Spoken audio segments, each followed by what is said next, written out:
Guruve Gaurachandraya Radhikaya Tadali Krishnaya Krishna Bhaktaya Tada Bhaktaya Namo Namaha Vanchakalpatrubhyascha Kripa Sindhuveva Patitanam Pavanebhyo Vaishnavebhyo Namo Namaha Jai Shri Krishna Chaitanya Prabhu Nityananda Shri Advaita Gadadhara Shivasari Gaura Bhaktavinda Hare Krishna Krishna Krishna Hare Hare Hare Rama Rama Rama Hare Hare. Dandavat Pranam devotees. So there are some questions which had come in which I had not gotten a chance to answer. I just want to try to go through a couple of them at least, if I can't get to all of them. Some of them are sort of questions about a particular subject that I've already discussed, and there was a question about it. So I'll go to the first one, which was really based on one of the, I think they're called shorts or something, the little video presentations, which are just a 1 or 2 minute clip from a larger segment. So Namras Prabhu, whose podcast, I really do like his podcast, and I really do like Namras. But there was a clip from our interview in which we were discussing about the independent nature of bhakti. And in the clip, it mentions that, yes, bhakti does not wait until all the Vishaya is gone before bhakti makes its appearance. So Namras Prabhu was mentioning that, he was also surprised by hearing that. And I mentioned to him that, yes, for many devotees, Haribo Janavi, so for many devotees, it is a fact that the nature of the independence of bhakti, it is called swatantrata, is not really clearly understood. So the idea is that devotees think that I will perform sadhan bhajan and I will become pure by the sadhan bhajan, and then I will be eligible for bhakti. But actually, bhakti is not dependent on our sadhana. Nitya Siddha Krishna Prema Sadhya Kabul Noy Shavanari Suruchite Kare Yudoy.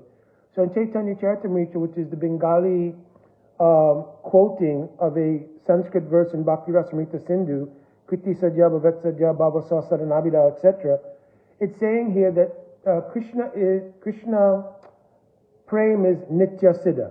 Nitya Siddha Krishna Prem. That praying for Krishna is a eternal established reality which resides in the heart of the eternal associates of Krishna. That praying is independent of our efforts in any way, form, or fashion to acquire. In other words, our efforts don't acquire praying. Our efforts invoke kripa or mercy. That mercy is then descended in the form of Swarup Shakti, by which a person comes to the incremental stages starting from Shraddha, Sadhu Sangha, Bhajana, Kriya, Anartha Nivritti, Nishta Ruchis, Ashakti to Bhav. And then in Bhav, the devotee practices in the state of Bhav, and after giving up this body, one obtains a body in the Prakat Leela of Krishna, called a Vastu Siddhi body. Vastu Siddhi, the word Vastu means of spiritual substance, Sandhini Shakti. In wherever Krishna is performing his pastimes within the material jagats, right, it's called his Prakat Leela, the devotee will take birth in the womb of a gopi in that Prakat Braj, and they will then have to have the association of the eternal associates there for their prem now to become established and then to grow to Sneha, Man, Pranaya, Rag, etc., etc. So the original idea here, an original statement was that bhakti is not dependent on our efforts. Our efforts are, it's more, I'll give a good example. A farmer goes out and he cultivates the field. He does the proper turning of the soil. He prepares the soil in a certain way. And he even plants the seeds. But the growing of that seed into a sprout and then eventually into the crop that he desires is still dependent on the rain and the sunshine, which are things which are not in his control. So in the same way, we're cultivating the heart by the practice of bhakti. Chaitanya Mahaprabhu told to Sanatana Goswami, Malik Beej Seja Ropan, Shravanam Kirtane Jale Koriye Shekon.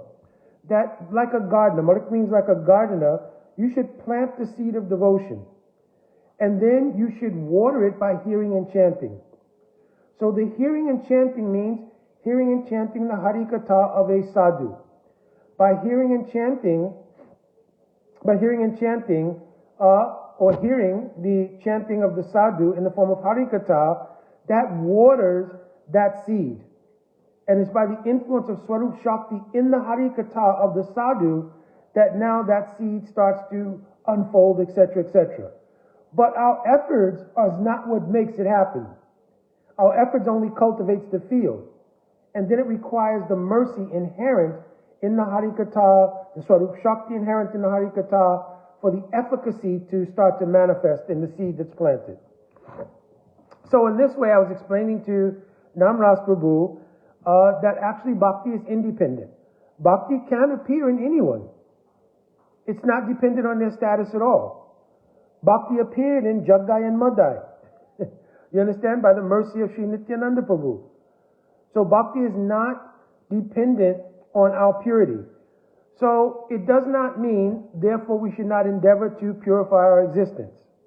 So this is not at all a rationalization for the lack of effort to purify our consciousness through the given process of our acharyas by following sadhan bhajan life. So it's not at all a recommendation that we don't need to do that, but rather it's an affirmation about the power and independence of bhakti.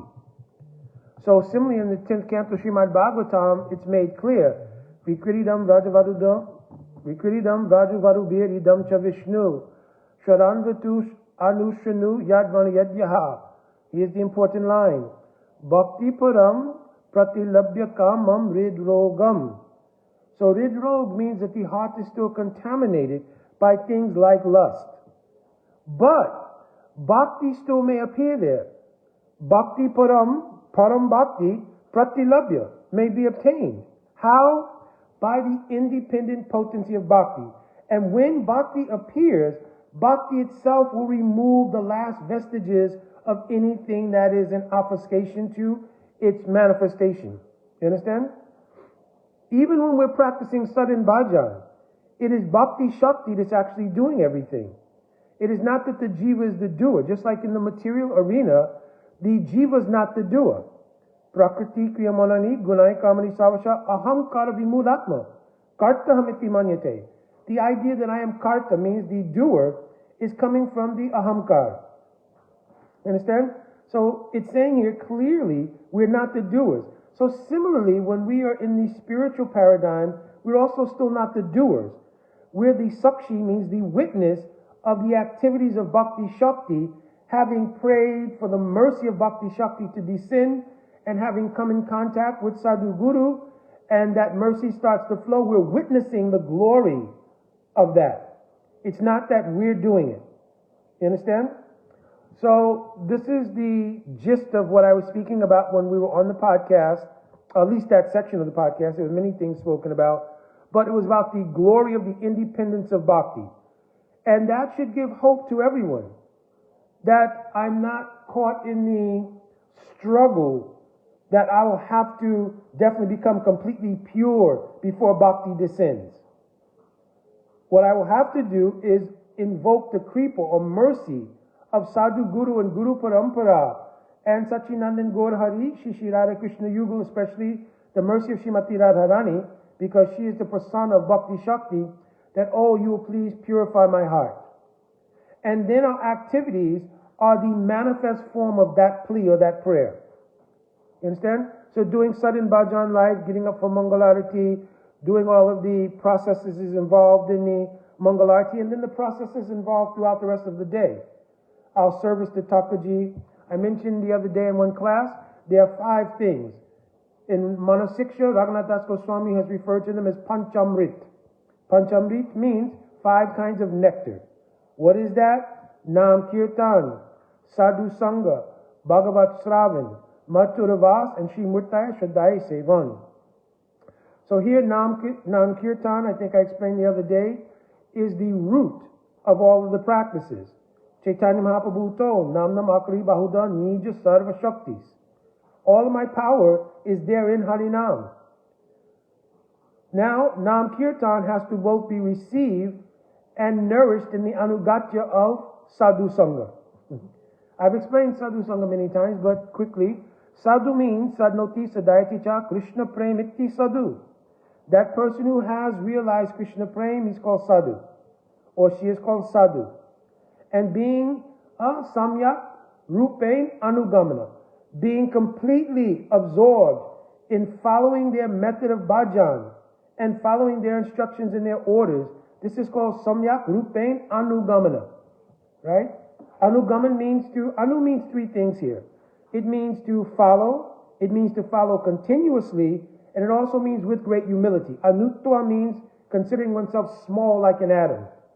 So it means with humility, continuously following, right? That is called Anugamana, means to the path that they're walking. You understand?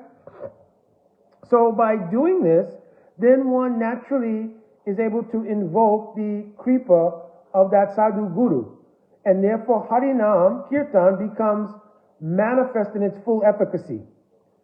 Harinam is always auspicious, right? Sankyat Parihasam Vastobam Helanam Va Vaikuntanama Seshagam Haram Vidu. It is always giving sukriti and removing sins. This is the nature of Harinam. But if you want prem to manifest from that nam, it requires doing this sadhu sangha. In the company of the sadhu, one will have that aspiration for pure bhakti watered by again Shravan and Kirtan of the sadhu in the form of Bhagavat Katha. So, Nam Kirtan, Sadhu Sangha, Bhagavat Shravan, hearing Srimad Bhagavatam. How? Rupa Goswami is mentioned in the 64 Angas of Bhakti. Sri Bhagavat Artadam Rasika Saha. It should be done in the company of any Rasik Bhavuk Vaishnav. Rasik means they understood the ingredients of rasa which is present in Srimad Bhagavatam. So some devotees actually bring up, and this was a question I think I answered already. I answered the devotee back personally, but they said they've heard many times that the whole idea that you need to be with a Rasik person or Rasik Guru, or you need to hear Srimad Bhagavatam from any Rasik person, that this is kind of leaning towards Sahajavad. If it's leaning towards Sahajavad, it means Rupa Goswami Sahaja. Because Rupa Goswami is given this recommendation, Srimad Bhagavat Artadam, understand the meanings of Rasika Saha, in the company of Rasik Jan. Why is that important? Bhagavad Gita tells, Raso Vrajam Rasopyasya Param Drissanavartate. Unless the superiority of the Rasa Samagri of spiritual life enters the heart, the Jad Ras, it means material taste, will not exit. The nature of the Jiva is Ananda. They are Satchit Ananda. That Ananda will be sought under any condition. So as long as they're bewildered by the material energy, they will seek happiness in the material ingredients of Ras. Family, friends, society, wealth, etc., etc. It is not until there is a superior taste, param drishya nivartate, when there's a superior taste, then the jadras of material enjoyment can be removed or replaced. You understand? So therefore it becomes important to hear Srimad Bhagavatam with its rasa samagri, because the rasa samagri is what causes taste. Pi bhatta bhagavatam rasayam alayam. In the Faustuti verse, the third verse in the first canto, he's saying, Pi bhatta bhagavatam rasayam alayam. Taste this rasa. And even if you're not qualified, the rasa will act as rasayan, or like medicine, to help purify the heart. But it's important to hear from somebody who understands the rasa samagri and can explain the rasa samagri in Srimad Bhagavatam to give that superior taste in their Harikatha. If in the Harikatha there's only analysis of the suffering in the material world and the reiteration of that theme over and over and over again, it will actually create hopelessness or salvationist mentality. Yes, I'm suffering. I need to get out of suffering. Yes, the material world is so bad, I need to have an alternative, which will be the spiritual world. There I'll be eternally happy. My enjoyment will be complete when I get there. So what it does is it corrupts the idea of pure bhakti. What is pure bhakti? Anya abhilash sunya. Not having any other desire except anukulyena Krishna anusilanam. Only that Krishna should be happy. You understand? Anukula has a different meaning here because the acharyas mentioned there's something called avyapti dosh and vyapti dosh. It means ati vyapti dosh, It means overextension of a meaning of bhakti or underextension. And the two examples are given that in ati vyapti dosh, if we say that Krishna was very happy when he was wrestling with the servants of Kamsa, when he entered Mathura, Mustika, Toshal and others, Charan and others, that Krishna was smiling, he was happy. This is bhakti. But actually, Charan, Mustika, Toshal, others, they wanted to kill Krishna. They were under the influence of Kamsa's order. Therefore, their mood was pratikul. It was unfavorable. So that cannot be considered making Krishna happy. It was not for Krishna's anukul. So if you say simply because Krishna is happy, it's bhakti, that is incorrect. It is called ati vyapti dosh, overextension of the meaning.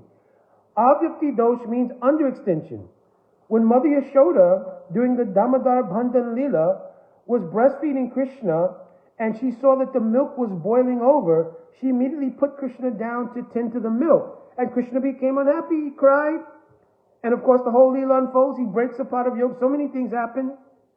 But this was for Krishna's anukul, because in her Vatsalya Bhav, Mother Yashoda was thinking, from this milk I will make yogurt, ghee, so many sweets, so many everything to serve Krishna. So it is for Krishna's anukul. You understand? Not only his happiness, but his health. Because in Vatsalya Prem, Palin, Poshana, Tanda, Bhartsana, Sanka, Amangala. These are four elements of Vatsalya Prem. So Palin means to give protection, Poshan means to give nourishment. So she's thinking, yes, I have to make sure my child has so many different kinds of food stuff to eat so he becomes healthy. Tanda Bhartsana means to chastise your child, like tying him to a grinding mortar. And of course, Sanka Amangala means the anxiety that's naturally experienced in parental affection whenever one is in any ambiguity about the safety or welfare of their child. You understand? If you don't hear the ingredients, this rasa samagri which is present in Srimad Bhagavatam, that Jad Ras will not exit from the heart, and actually you'll read Srimad Bhagavatam either as a historical book, as a information source, but it won't translate into actual sporti in the heart. Sporti in the heart means revelation in the heart, right? Revelation in the heart means sruta ikshitapant. It means the path that when you hear Srimad Bhagavatam from qualified persons, it creates those aha moments. They're also called spot. In Sanskrit, spotvad. Spot means to burst through.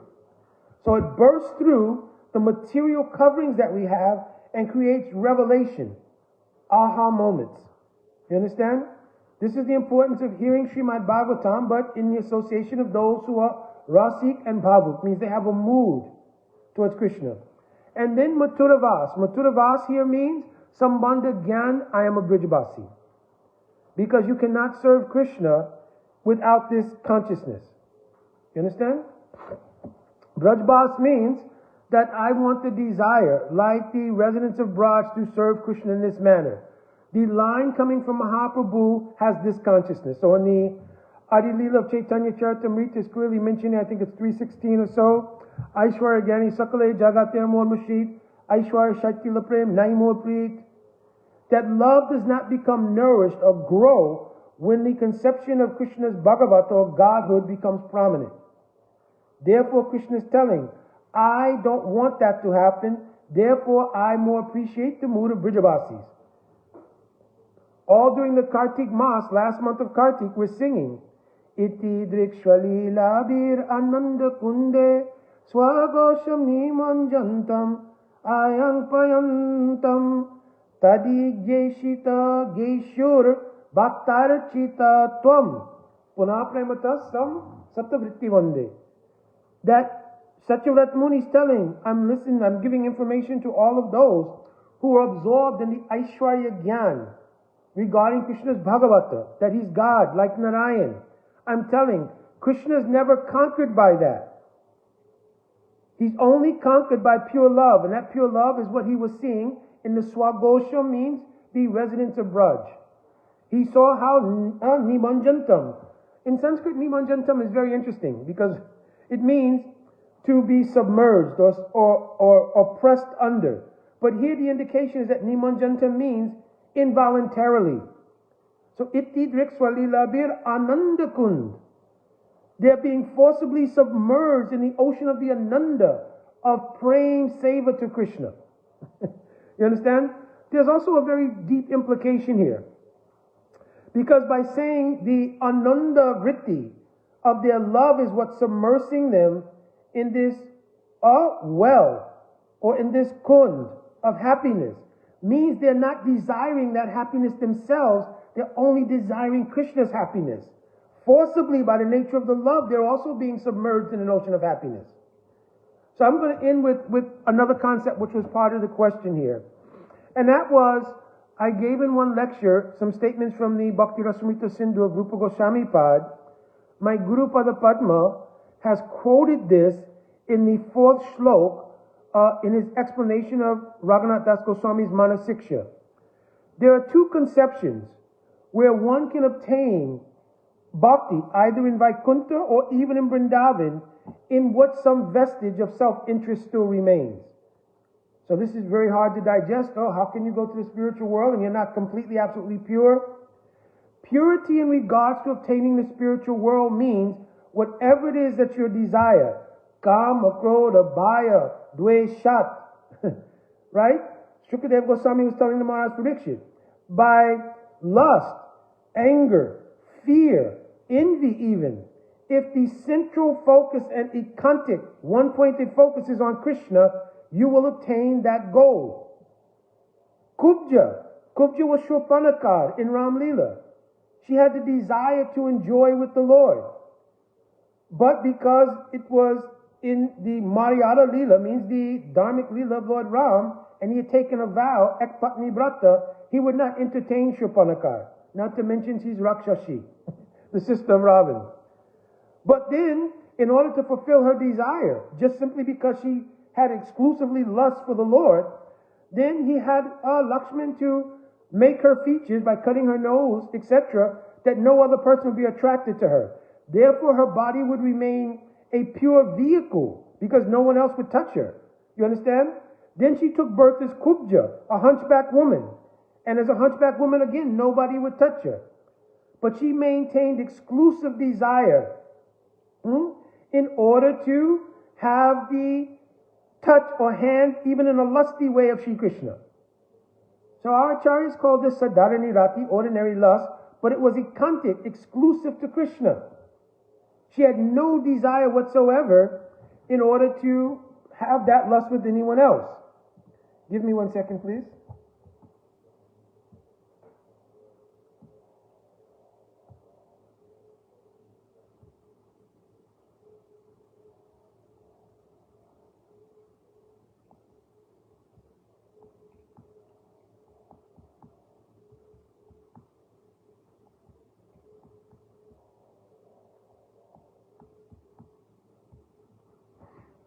Okay, so because it was ekantic, it was one pointing to Krishna, Krishna satisfied the desire even of Kubja. Similarly, it's mentioned that there are different groups of gopis. There are Nityasiddha gopis. One verse in Padma Purana, I believe this verse comes, Gopyastu, Shrutayor, Rishicha Gopakanyaha, Devakanyas Charajan, Namanusham Kadachana. That different kinds of gopis ended up in Braj. Among them they are called Yotaki. Yotaki means in groups. So one group they're called Rishicha. It means the sages who were at Dandakaranya forest during Ram Leela. While they were there, they were doing Gopal Upasan. It mentions there, Purva Gopala Upasaka.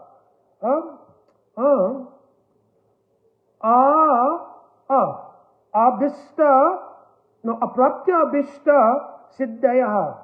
Apraptya abhishta means they were doing Gopal Upasana, means they were worshipping Krishna with a desire to serve Krishna like gopis, but they had not obtained their perfection in that.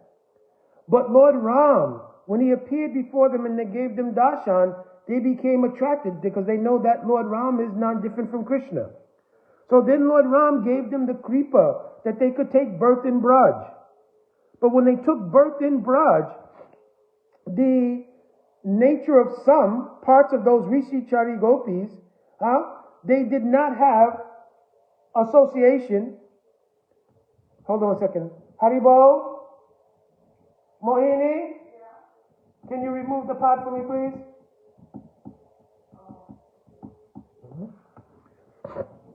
So, they did not have the association of the Nityasiddha gopis.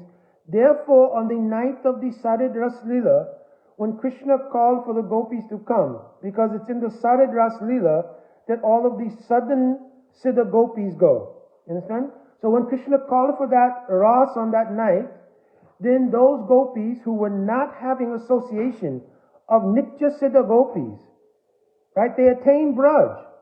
So what would create a situation in which they did not take the association of the Nitya Siddha gopis like Radhika, Lalita, Vishakha, etc.? They felt a happiness in their own self-interest, a happiness, we have obtained Braj. And in obtaining Braj, the object of our worship has been obtained, which is Sri Krishna. So they had a mixture of a desire for serving Krishna in Prem, in Madhurya Rasa, but they would enjoy some happiness from that also. And the very nature of Bhakti, I already explained, is Anya Abhilas Sunya. There's a suffix on the word Anya Abhilasita Sunya. So this suffix ita means unless there's a condition in which your life is threatened or something, like even in the case of Draupadi, our acharyas say, when her chastity was threatened and she called out, "Hey Govinda, hey Gopal, save my chastity." This would not be a violation of Anya Abhilas Sunya, not having any other desire. But any other situation in which your desire is still manifest, then it compromises pure bhakti. So then the question arises, well, how did they obtain Braj? Again, they did upasana strictly to obtain the association of Krishna. And Krishna says, Yayatam mam prapajante tam sataiva bhajamyam.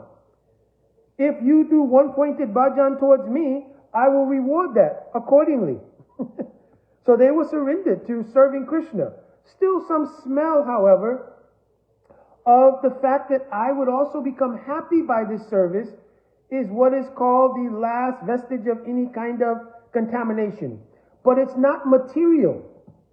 It is self-interest, but it's within the spiritual paradigm. And it's in the highest spiritual paradigm because it relates to having praying seva for Krishna. Or, the other one is called Shukya Aishwarya Uttra Bhakti. Means having a desire to enjoy the opulence of Vaikuntha. I want to serve Narayan in Dasya Rasa. But I know in going to Vaikuntha it will be so perfect, there won't be any hurricanes or storms. You understand? So that inspiration to enjoy the atmosphere of Vaikuntha is called Shukya Aishwarya Uttra Bhakti. Similarly, in Braj, it is called Prem Seva Uttra Bhakti. There is some vestige of the smell of self-interest.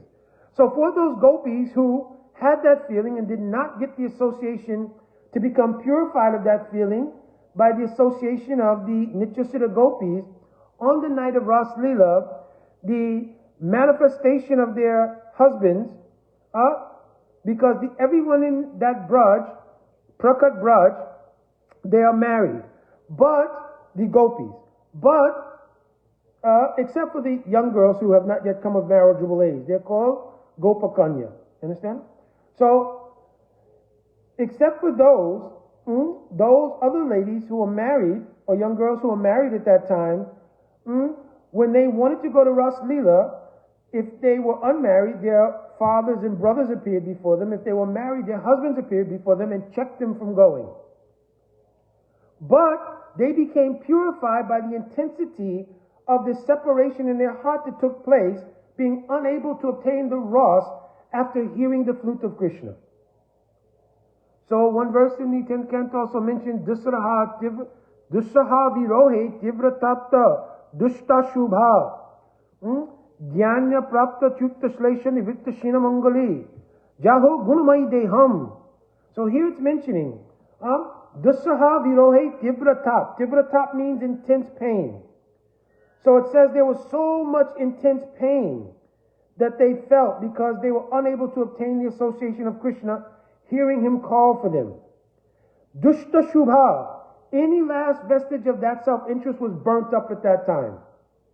Then within their own hearts, Jnanya Prapta Chukta Shlesha, Nivritta Shina Mangali, any mangal, any auspiciousness that had anything to do with their self-interest, that was also eradicated by Jnanya Prapta Achyuta Shlesh. Achyuta Shlesh means they embraced Krishna. How did they embrace Krishna?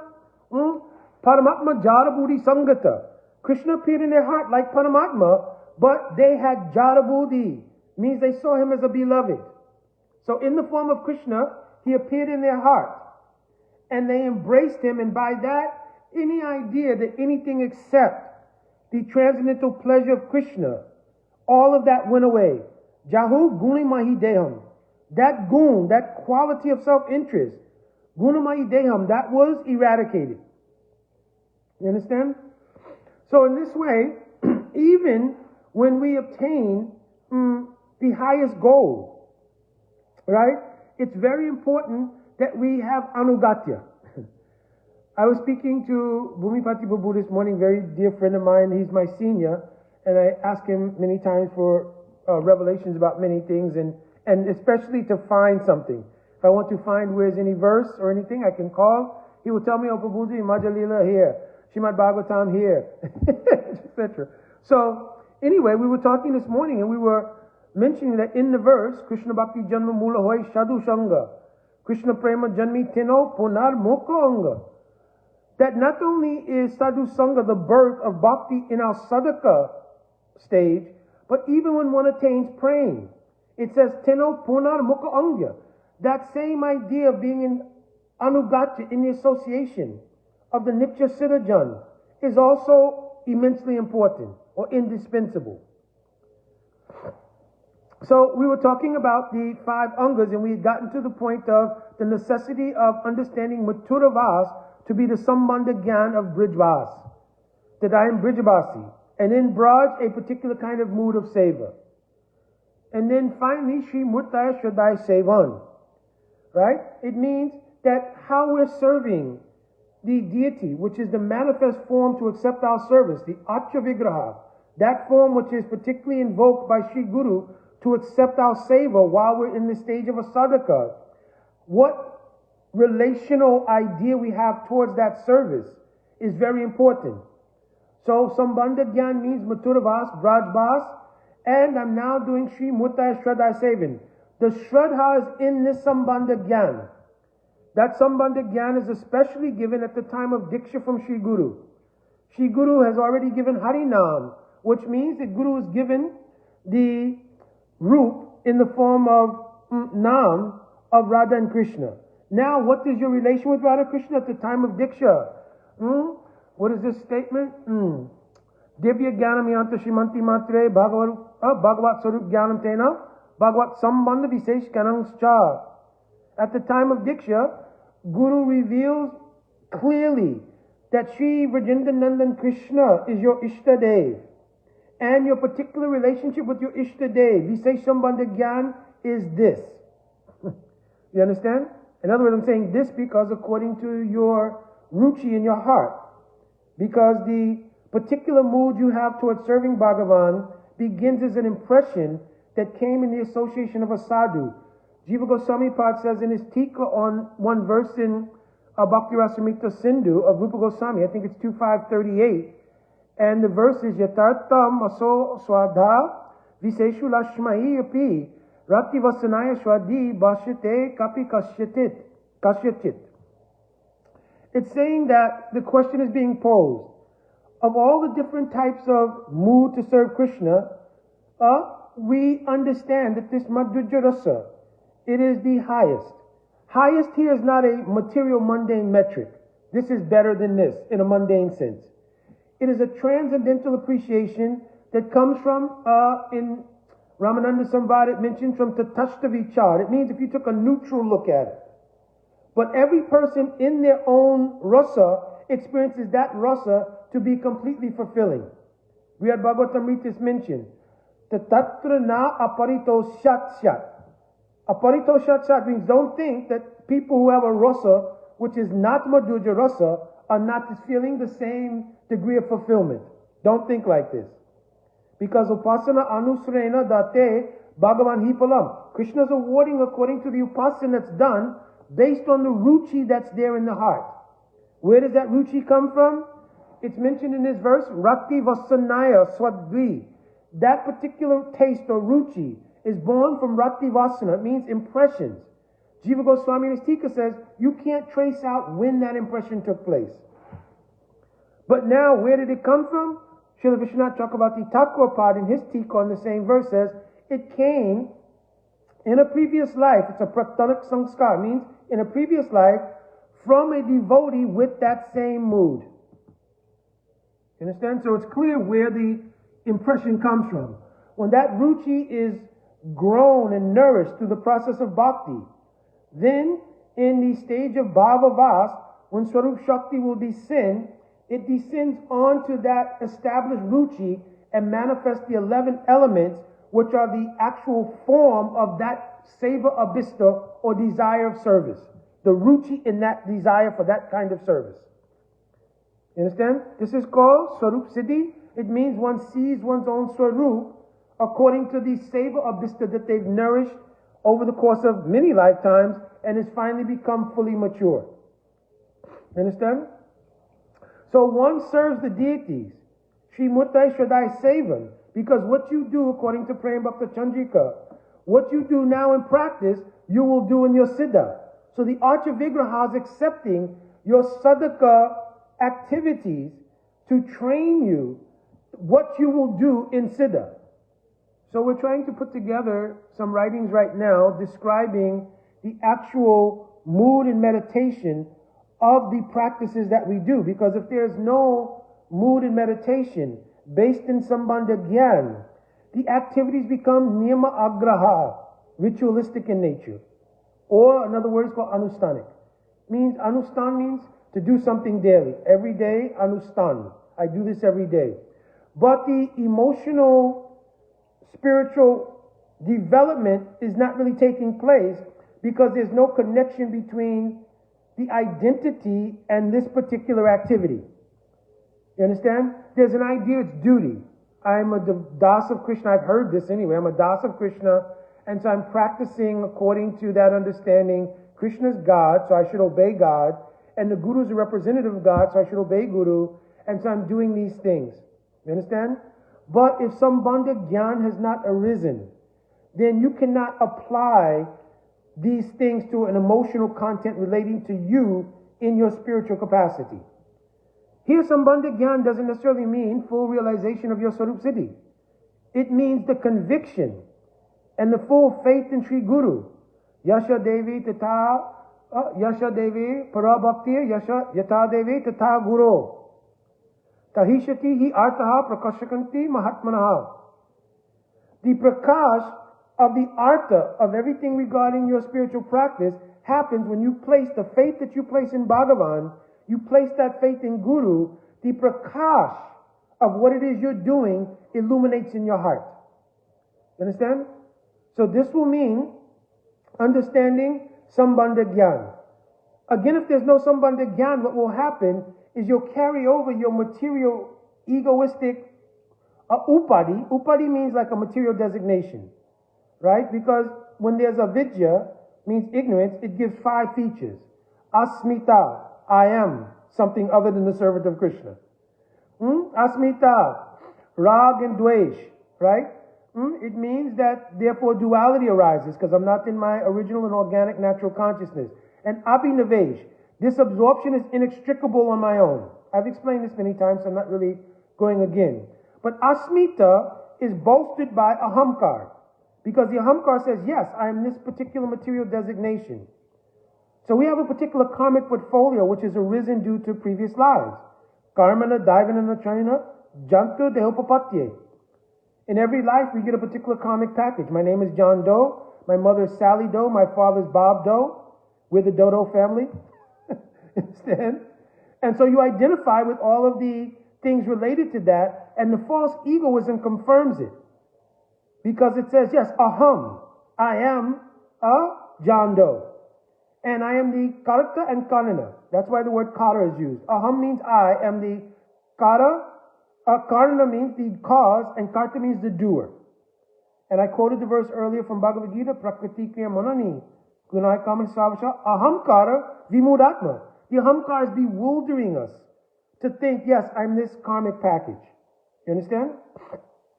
When you receive initiation, the first thing you also receive is the pranam of Sri Guru. And in the pranam mantra, you wake up in the morning, even before you put your foot on the floor, and you say, Nama Om. Nama means na ahamameti. No, I'm not this false ego or this upadi, etc. Before you chant your Gayatri mantras, Naham Vipro, Nanarapati, Nabhivashana Sudro, etc. I'm not anything within Varnashram Dham, etc. Who am I? Gopi Bhatu Padakamalayo, Dasa, Dasa, Anudas. So it establishes specificity around Nitya Siddha Krishna. No. Jivera Sahupoya Krishna Nitya Das, that I am the Das of Krishna. But how am I the Das of Krishna? Oh, this verse gives some indication. And by that indication, and by hearing the Harikatha coming from Sri Guru, one then develops faith in a particular mode of service of any of the eternal associates of Bhagavan. That particular ruchi or taste or impression is nourished by hearing the Harikatha of Sadhu Guru. And then as it matures, it becomes more steady. Because as faith increases, the faith in that ruchi also increases. And then gradually, at the time of Diksha, which may take many lifetimes, the resonance between what is told by Sri Guru in the mantra and what is in your heart becomes synthesized. You understand? So Guru is giving the relation in the mantra, but we don't have resonance. Many people, when they take Diksha, they go to a festival, they receive a thread, there's a huge fire sacrifice, you get some vibhuti on your forehead from the fire yajna, you get a t-shirt from that festival, you get a piece of paper with the mantras on it, and for men you get one upavit, means one thread, and now I'm a Brahmin. So now what's the whole meaning here? Well, it means I at least can cook for Thakurji and I can go on the altar, I'm a Brahmin. Understand? But sometimes not much more than that really gets digested. You understand? So it's very important to understand. Raghunath Das Goswami told that we should develop an unprecedented rati, a purvata rati. Swanama Sri Mantre. For the Guru given Nam and mantra. You understand? Guru Goste Gostale Shu Sujane Bhur Surgane. Sumantra Sri Namne. Raja Danva Yuvasarane. He's saying for these things, Harinam, your Guru given mantras, for the aspiration of serving the divine couple and doing saranagati to them. Danva hitva, kururatim, apurvam atitaram. Atitaram, ati means excessive. Apurva means unprecedented. So not like anything you've had in this material world. An unprecedented rati. But here's the key word in the beginning, danva hitva, having given up pride or false egoism. So this is, the way we do that is through saranagati. Understand? That we say everything is for Krishna. Anukulyasya sankalpa, pratikulyasya vibhajana. Rakshishati vishwas. A vishwas, that actually there's nothing else for me except Krishna. Krishna here means Radha Krishna. And their associates in the Dham, everything. Krishna is never alone. Jiva Goswami made this clear in Krishna Sandarbha. So it means, I don't have anything else. This is my everything. Vishwas means a conviction. The word swas also means to breathe. So here Vishwas means a specific conviction that's deeper than the conviction I have that I will take my next breath. That Krishna is my everything. And therefore, Gopre Varanam Tata. I will give everything in the hands of Sri Bhagavan. That you are my everything. And that my only hope, my only prayer is that you will maintain me. Maintain means in bhakti. That may spill over into the pragmatics of your life in order for you to do bhakti, but the essential meaning is that you'll maintain my bhakti, because I cannot acquire bhakti on my own. Understand? So this saranagati is the symptom of having faith and doing the process by which you want to remove the false egoism and establish sambandha gyan. You understand? And the first iteration of sambandha gyan is realization I'm the das of Krishna. Then you can begin to do service in the abhiman, I'm the das of Krishna. Then as maturation comes and you're hearing the Harikatha, especially in the line of Chaitanya Mahaprabhu, the special desire for Visesh Sambandha Gyan takes place, means how am I the das of Krishna? In Vaikuntha, in Ayodhya with Ramachandra Bhagavan, in Narsingha Bhagavan, because Krishna told, your service and your love for me should be ekantic, one-pointed. So even though in Tattva, what is this verse? Ramadi Muteshu Kala Niyamena Tistan, Nanavata Makarod Bhuvaneshu Kintu. Krishna is all these avatars, no doubt. But your mood of savor should be to one form of Bhagavan. I remember when I was traveling for Harikatha, and this is early on, some years ago, sometime I would visit one devotee. He had every single deity possible. Jagannath, Ramachandra, Gaurnitai, Radha Krishna, Ladhu Krishna. Right? Every possible form of Bhagavan that you could have. So I mentioned to him, it was a family actually, and I just mentioned kindly that all are forms of Bhagavan, there's no doubt. But your aspiration has to be towards a particular mood of service. You understand? So bhakti being anukul and pratikul in your surrender, you have to see, is it anukul for me to try to serve so many different moods of Thakurji? You understand? Bhagavan himself is demanding one-pointed devotion, ekantic devotion. By worshipping Krishna, I'm actually worshipping every avatar. You understand? And Mahaprabhu is not different from Radha Krishna, so there's a synthesis there.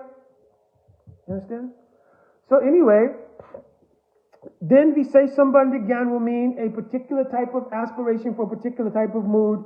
This will come by hearing Harikatha in the association again of Rasik Jan. Because then the taste, the inherent rasa in the Harikatha will stir, oh, I really like that.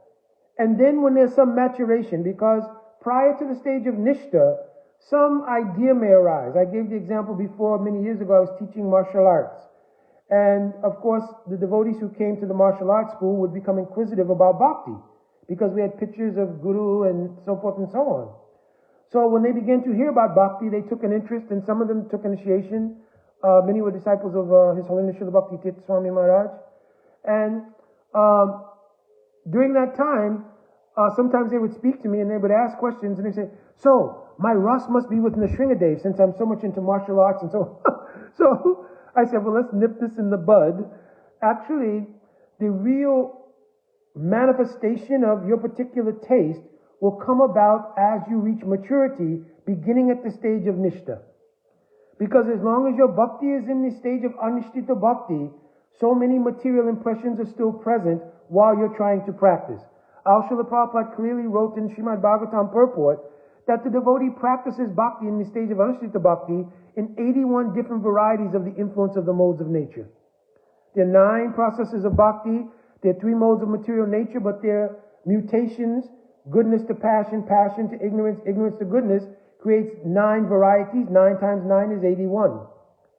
So until we come to Nishta, where the vacillation of the material impressions are not so strong, and they've been subdued, and by the influence of the Kriya Shakti and Bhakti, because Bhajana Kriya means practicing, and the Shakti that comes from the practice by the mercy of Radharani is called Bhakti Shakti or Kriya Shakti. It's what removes anarthas.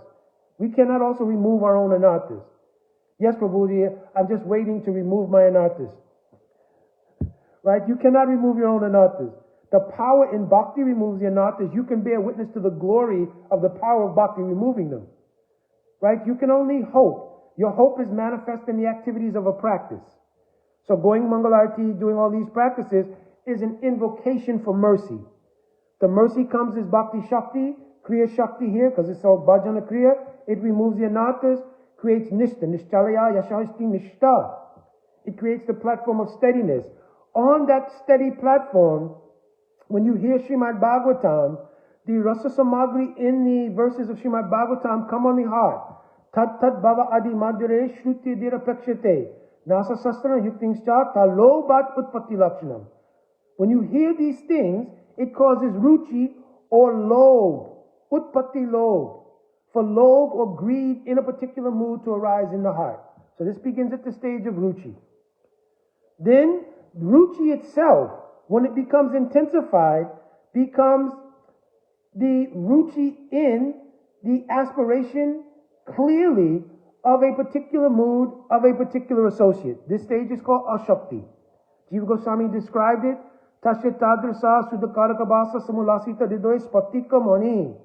The heart has now become crystal-like and is reflecting the mood of an eternal associate. Tadrasa ragatmakaya bhakti paripatishu api ruchi jayate. It reflects the mood of an eternal associate on the chitta, on your consciousness. And that gives rise to the clarity of that ruchi. Then when Swarup Shakti descends, it manifests the form of that same ruchi. You understand? So these are some of the things. This was all born from one question the devotee was asking me about the independent nature of bhakti. But all of these things are very, very important. And in our practice, if we don't glean and try to understand these things, the practice will remain sort of ritualistic at best. And because no taste is coming from that, and nobody can do everything or anything, on the basis of being duty bound to do it on a continual basis, there'll be some slacking, right? It's called shitila. There'll be some slacking in the intensity of the practice. That's why Rupa Goswami taught Utsav Nisyad Dharyat. The utsav in the practice will be born from the taste in the practice. You understand? And the taste in the practice will come from the emotional investment in the practice that now is reciprocating with you and giving illumination in the heart. This causes intensity of taste in the practice itself. Because in the stage of ruchi, in Madhurya Kandamini of Vishwanath Chakravarti Thakur he's mentioning, Ataha bhajan ruchi vishai. The first thing that is tasted is the practice itself.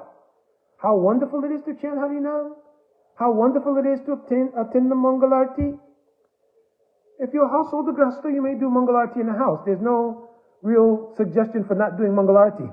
Because people say, well, I can't go to the temple.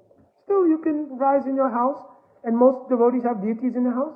You should do Mangalarti in the house.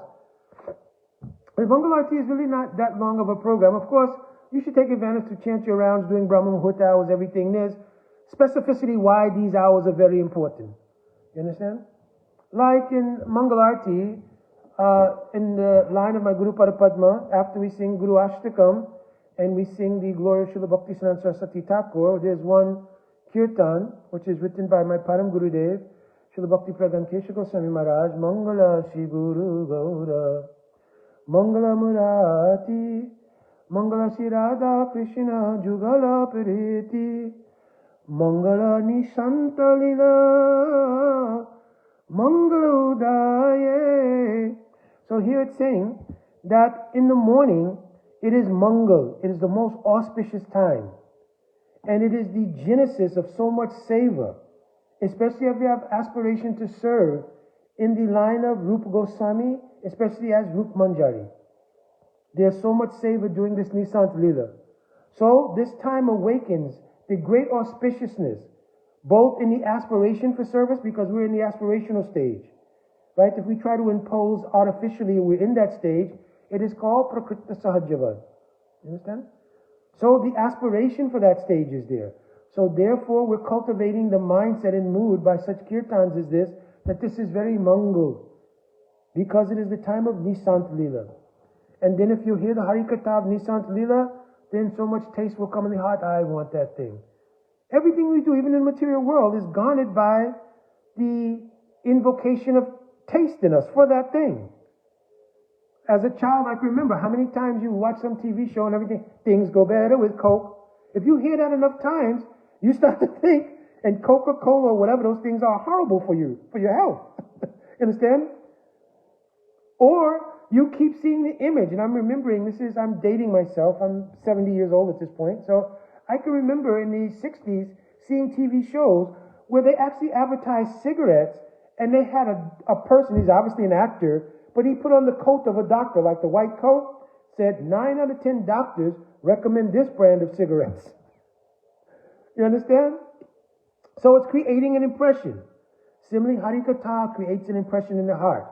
But the heart should be nishta. Because if it's being conflated with so many material impressions, then the Harikatha will come through a filter. It's called Maika Abadan. Maika Abadan means it'll filter through all your misconceptions based on material ideas. So the knowledge will come across either in pieces. Parishchina means in like broken pieces. I can't really put them together. Sankirna, it'll come together in a contracted form where the details are not clear. It'll come together vikrita, corrupted, that somehow or another I got an idea and I've related it to one other idea, but it's not correct, so it's distorted. Or vivratagrasta. Vivratagrasta means it's completely inverted. An example, somebody reads the pastime of Ras Leela and thinks, oh, the Supreme Personality of Godhead does Ras Leela with other people's wives, so that must be a dharmic thing. It's just very deep. You understand? So my aspiration should be also to follow, because we want to follow the Dharma of Baba. So this is called Vivrata Grasta. It means you invert the whole idea. It's completely turned upside down. You understand? So in order to avoid that kind of dissemination of knowledge, one has to come to the platform of Nishta, where those material influences are not creating Maik Yavadan, the tendency to get knowledge through those filters. And also the association you keep is very important. Obviously, one should try to be in the company of Sastra Gyan devotees who actually know Sastra, but also those devotees who've tasted something, realized something. Because if not, then you'll hear things and it'll also be spoken through one of those 4 defective things I just mentioned. The devotee will also speak, but they'll speak piecemeal knowledge. They cannot do sangati, means to tie the information together to align it with the actual conceptions that are coming down from Mahaprabhu. You understand? But now also don't become critical, because then you commit aparad. Don't go out and say, oh, well, this devotee, they don't really know, and he does so forth. Right? No, just worry about yourself. And anything you hear, if your maturation in bhakti is coming, whomever you hear speak, you'll be able to glean from that what is anukul for bhakti. You understand? And even if you hear something that's opposidantic, then you'll realize, oh yes, this is pratikul. So for your bhakti, it's advantageous. Why? Because now you can distinguish what is anukul, what is pratikul, what is siddhantic, what is apasiddhantic. And especially, last thing, I said that a few minutes ago. Last thing here is that we need to clearly understand how our acharyas communicate the teachings. I mentioned they do either through narrative, through histories, through ontology, or they do through siddhanta. And in siddhanta, there are 2 divisions, tattvagata vichar and rasagata vichar. So I gave the example, if you say Krishna is true Bhagavan Swayam, Krishna is the Supreme Personality of Godhead, this is in tattvagata vichar and it's absolute truth. But if I tell you that Krishna could not carry the slippers of Nanda Maharaj, Bhagavan is omnipotent, omniscient, but he could not carry the slippers of Nanda Maharaj because he has no power to do so. That would be contradictory, apparently, to the idea that Krishna is omnipotent. He's all-powerful. But in Rasagata Vichar, to understand how Krishna's own praying makes him subservient, oh, this gives the rise to rasa. And this is the unique feature of the avatar of Krishna. Vishwanath Chakravarti Thakur quotes Jiva Goswami. The real meaning of the word Bhagavan is Bhagavat Stavad, Asadharana. Asadharana means uncommon. Even among the avatars of God, he's uncommon. Why? Aishwarya Madhurya Tattva Visesh. He can reconcile Aishwarya, means his being God, with the Madhurya, or the sweetness of his being the son of Nanda Maharaj. You understand? So this is a asadharan. It's an uncommon quality even among all the incarnations of God. Understand? So this makes Krishna the supreme category of Bhagavan. You understand? All right, it's getting late and I have other services to do. So I answered the question above and beyond really what was asked, but I'm also always doing these things for my own edification and also is trying to do seva in the Vaishnava community. And I also do it again on this forum because many senior devotees can offer correction to myself and help me to grow, and also to additionally comment on these things to further expand any elucidation that by the mercy of my Guru Parapadma and Guru Parampara have come through in these conversations. All right, my Dandavat Pranam devotees, Vancha Kalpa Tarubhyascha Kripa Shindavevacha Patitanam Pavanebhyo Vaishnavebhyo Namo Namaha. Jai Hare Krishna, Radhe Radhe.